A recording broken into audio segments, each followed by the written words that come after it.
Chers amis, je suis content de vous retrouver pour une nouvelle vidéo de commentaires de l'actualité géopolitique en l'occurrence, et je reviendrai une seconde fois sur Donald Trump, la présidence de Donald Trump.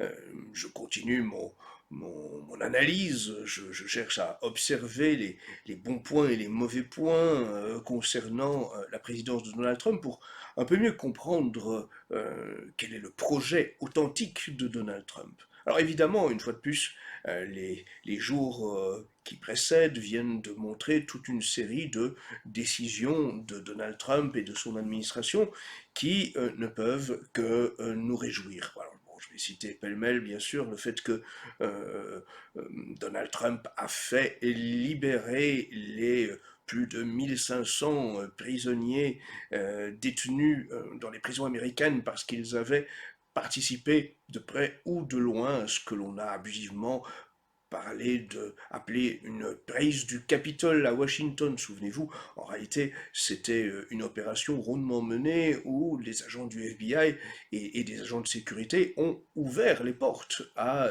des manifestants. Il y a derrière toute cette opération de prise du Capitole une manipulation éhontée qui a envoyé plus de 1500 personnes en prison, alors que le rôle du FBI, évidemment, est resté jusqu'à présent complètement occulté, en tout cas n'a pas été euh, démontré comme il le fallait, faute évidemment de pouvoir compter sur des autorités qui acceptaient une véritable enquête sur le rôle du FBI dans cette affaire. On a vu aussi, et c'est encore bien plus audacieux, disons-le, dans le contexte actuel, on a vu Donald Trump signer la libération de 23 militants pro-vie détenus tout simplement pour avoir euh, manifesté devant des centres d'avortement.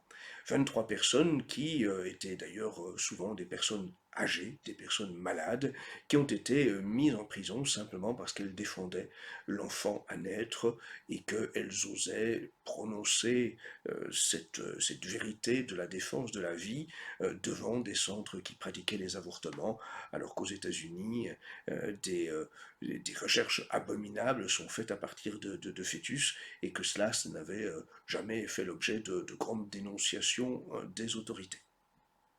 On a vu aussi Donald Trump et son administration supprimer des possibilités administratives de changement de sexe. Voilà, différents formulaires disparaissent au gré des jours pour mettre fin à ce que Donald Trump appelle lui-même la folie transgenre. Donc il y a toute une série de mesures qui sont prises jour après jour et qui effectivement euh, confirme une politique ouvertement anti-wokiste et qui confirme aussi sa volonté fidèle à ses propos de campagne électorale, de réduire la possibilité de propagande transgenre aux États-Unis. On a encore vu Donald Trump prendre la parole à la marche pour la vie. On a vu son vice-président être lui présent à la marche pour la vie. Donald Trump a pris la parole de façon virtuelle, mais son vice-président, D.J. Vance, était présent et a pris la parole au milieu de la manifestation. Donc évidemment, tout ça, ce sont des signaux réjouissants, il faut vraiment le dire, c'est l'honnêteté qui s'impose. Bien sûr, évidemment, il n'y a pas que cela, il y a aussi une politique migratoire qui est en train de se mettre en place. Et là encore, il faut reconnaître que le gouvernement de Donald Trump et D.J. Vance, son vice-président en tête, sont en train de mener une politique de fermeture des frontières à différents endroits et de volonté manifeste de réduire les possibilités d'entrée aux États-Unis et doivent affronter pour cela le courroux des évêques progressistes américains, comme il fallait s'en douter compte tenu de la propagande pro-immigration imposée à partir du trône pontifical en ce moment. Il faut aussi évidemment souligner que le nouveau ministre de la Santé et de la Sécurité sociale mis en place par Donald Trump n'est autre que Robert Kennedy Jr., connu pour ses positions hostiles à la pseudo-vaccination contre le Covid. Et évidemment, beaucoup voient en cette désignation de Robert Kennedy Jr. à la tête du ministère de la Santé un signe de la politique que mènera Trump contre la propagande covidiste et espère voir les coupables de cette manipulation covidiste qui a eu des effets secondaires graves, qui a entraîné des dizaines de milliers de morts, des centaines de milliers de morts probablement, et qui a, à travers le monde, et qui a également entraîné un nombre incalculable d'effets secondaires à travers le monde. Donc, que faut-il penser? Ne faut-il voir donc finalement que des résultats extrêmement positifs de ces premiers jours de présidence de Donald Trump? Soulignons que, d'abord, Robert Kennedy Jr., oui, il faut se féliciter qu'il ait des positions contre la propagande covidiste. Ceci dit, rappelons d'emblée que Robert Kennedy Jr. est aussi quelqu'un qui est ouvertement favorable à ce qu'on appelle la position pro-choix, c'est-à-dire qu'il a défendu, lui, des positions plutôt pro-avortement, qu'il a aussi par le passé eu des positionnements plutôt favorables à la propagande transgenre, et que donc il se retrouve quelque peu dans ces domaines-là, obligé de faire marche arrière en ce moment, compte tenu des repositionnements de Donald Trump sur le sujet. Espérons que donc, dans le cadre du ministère de la Santé, on verra effectivement une politique salutaire se mettre en place dans différents domaines.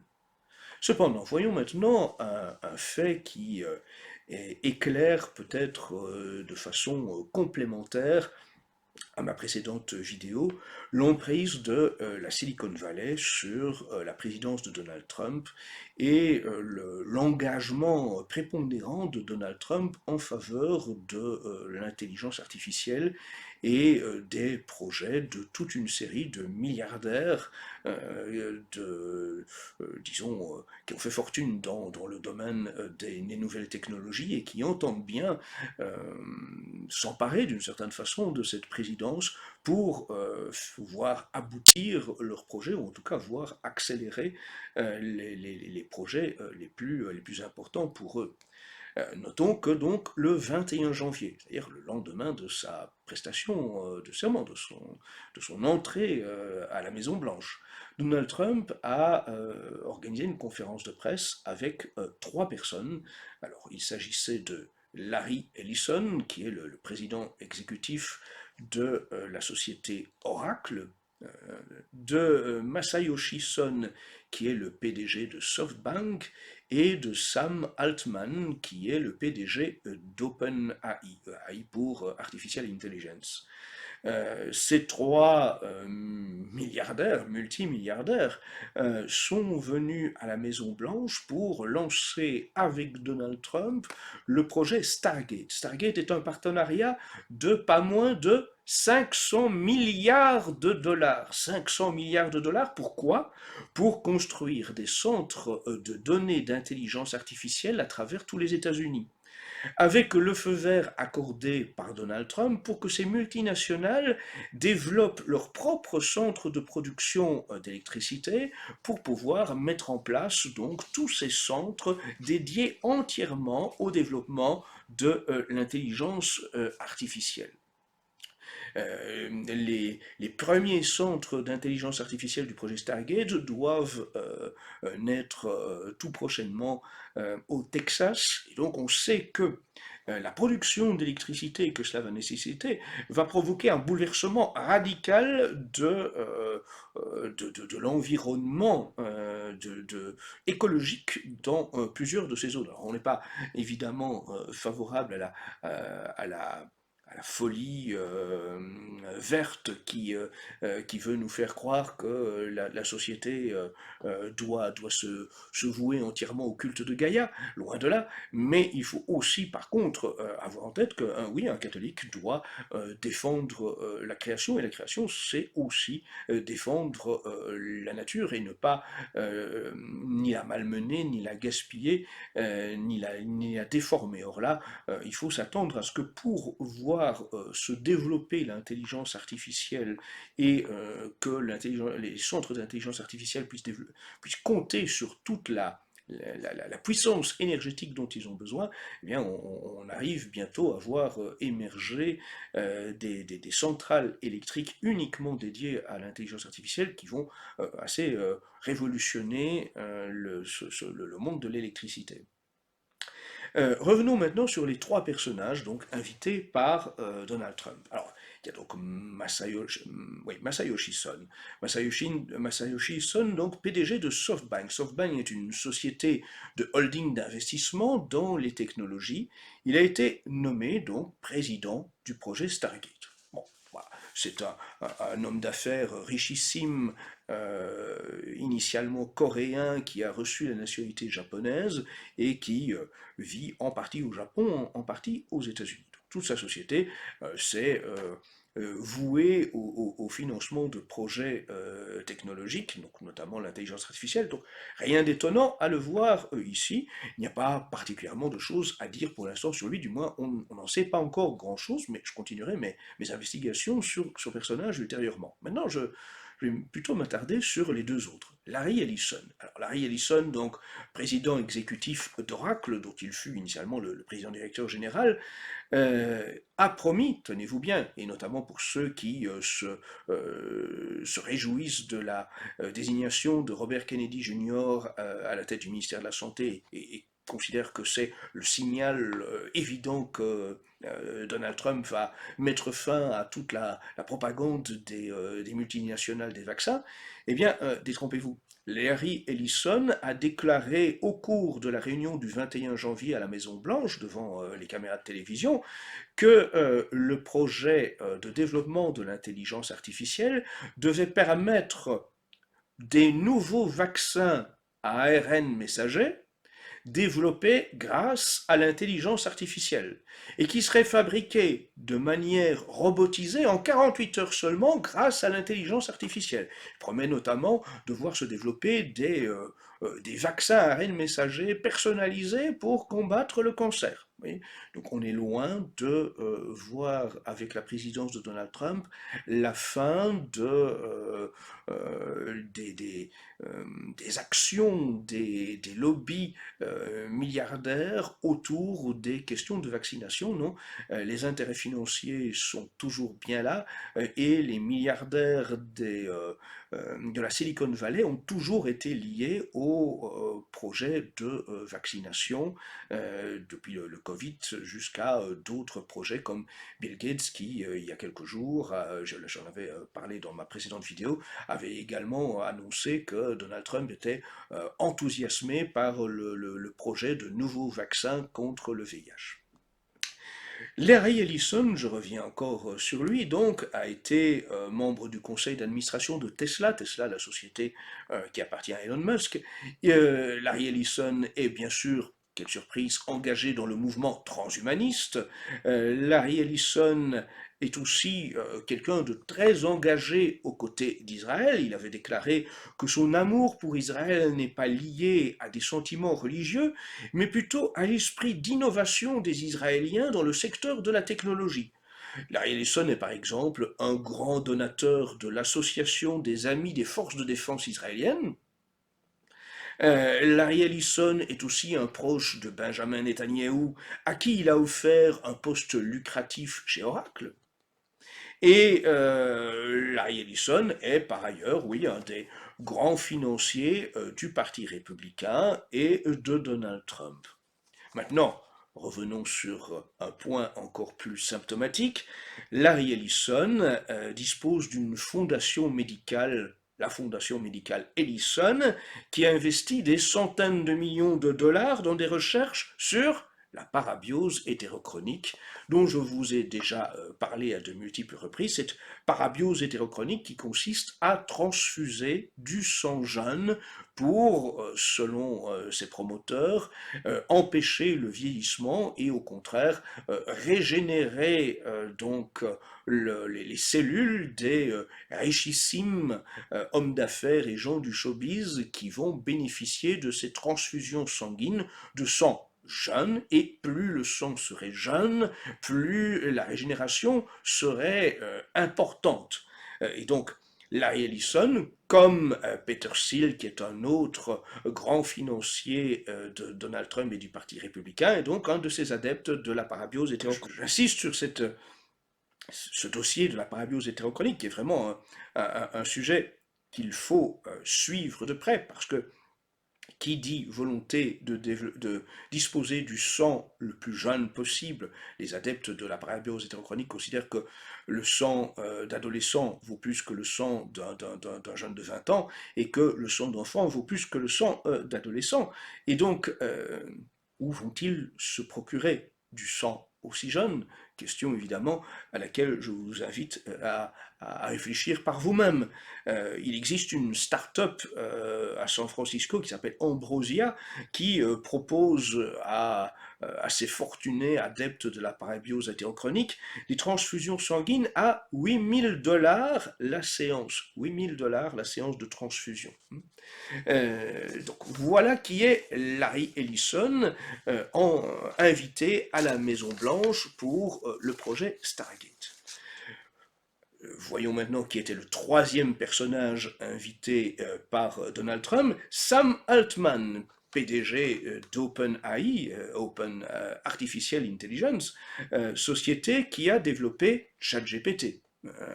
Évidemment bien connu par tous aujourd'hui pour la mise en place de programmes d'intelligence artificielle à disposition du grand public. Sam Altman est un homosexuel déclaré, comme Peter Thiel, dont je vous parlais la semaine passée. Sam Altman est un invité régulier du Bilderberg et du Forum économique mondial de Davos. Sam Altman est également à la tête d'une entreprise de recherche sur la parabiose hétérochronique.